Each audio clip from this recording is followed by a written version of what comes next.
അല്ല, പാർട്ടിയിൽ നിന്ന് പുറത്താക്കപ്പെട്ട ഒരു വ്യക്തി ഏതൊക്കെ കേസിൽ ഉൾപ്പെടുന്നു എന്നുള്ളതിനെക്കുറിച്ച് ഞങ്ങൾക്ക് അന്വേഷിക്കേണ്ട ബാധ്യതയില്ല. നീ അല്ലേലും മനസാക്ഷി ഇല്ലാത്തവനാണ്. ആണ്. അദ്ദേഹത്തിൻ്റെ ഭാഗത്തുനിന്ന് തെറ്റ് സംഭവിച്ചുകൊണ്ടാണ് പാർട്ടി അദ്ദേഹത്തിനെ പുറത്താക്കിയത്. നീ എന്നെ തള്ളി പറയാണല്ലേ? എനിക്ക് മടുത്തടാ. ഞാൻ എന്റെ ജീവൻ കൊടുക്കാൻ പോവുക. അതിലും എനിക്ക് വലിയ പരാതി ഒന്നുമില്ല. അപ്പോൾ അതിനുശേഷം നടക്കുന്ന ഒരു കാര്യങ്ങളെക്കുറിച്ച് ഞങ്ങൾക്ക് ഉത്തരവാദിത്വമില്ല. ഞങ്ങൾ അതിനെക്കുറിച്ച് അഭിപ്രായം പറയേണ്ട കാര്യമില്ല. ഇതാരെന്ന് പോലും നമുക്ക് അറിഞ്ഞുള്ളൂ സാറേ. ഞങ്ങൾ ബ്രഹ്മാസ്ത്രം പ്രയോഗിക്കേണ്ട സമയത്ത് പ്രയോഗിച്ചിട്ടുണ്ട്. ഇനി ബാക്കി കാര്യങ്ങൾക്കൊന്നും ഞങ്ങൾക്ക് ഉത്തരവാദിത്വമില്ല. മോനെ ഹംസേ, നീ പീഡന കാര്യത്തിൽ ഇത്ര മിടുക്കനാന്ന് ഞാൻ കരുതിയില്ല.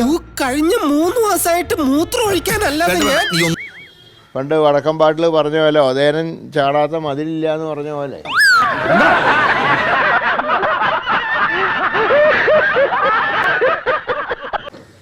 അവിടെയൊക്കെ ചാടിയാൽ ഞങ്ങൾക്കെന്താ ഉത്തരവാദിത്വം? ഞങ്ങൾ ചെയ്യേണ്ട കാര്യം ചെയ്തു. ഞങ്ങൾ അദ്ദേഹത്തിനെ പുറത്താക്കി. മനുഷ്യനെ താഴ്ത്തിക്കിട്ടുന്ന സ്വഭാവം പണ്ടേ നിന്റെ രക്തത്തിലുള്ളതാണ്. കളരി കോൺഗ്രസ് ആണ്. ആ കോൺഗ്രസ് ആയിരുന്നപ്പോഴാണ് ഈ ചാട്ടം എല്ലാം ചാടിയത്.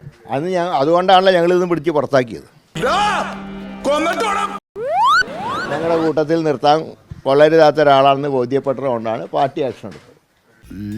ഇവൻ നിനക്കൊരു പരാജയമാണ് എന്നും. ഐ മീൻ ലോക പരാജയം. അല്ല, അദ്ദേഹം എന്നെ സ്വയം രാജിവെച്ച് പോകേണ്ടതായിരുന്നു. പിന്നെ പുറത്താക്കിയ ഒരാൾ രാജിവെക്കണം ഞങ്ങൾക്ക് പറയാൻ നിവൃത്തിയില്ലല്ലോ. ഞാൻ പോവൂല. നിന്നോട് പോകാനല്ലേ പറഞ്ഞത്? ഞാൻ പോവൂലെന്നാലും ഞാൻ ആദ്യം അല്ലാതെ ഞങ്ങളുടെ പാർട്ടി ചെയ്താലൊക്കെ ശരി, മറ്റു പാർട്ടിക്കാർ ചെയ്തൊക്കെ തെറ്റ് എന്ന് പറയുന്ന സംസ്കാരം കോൺഗ്രസിനില്ല.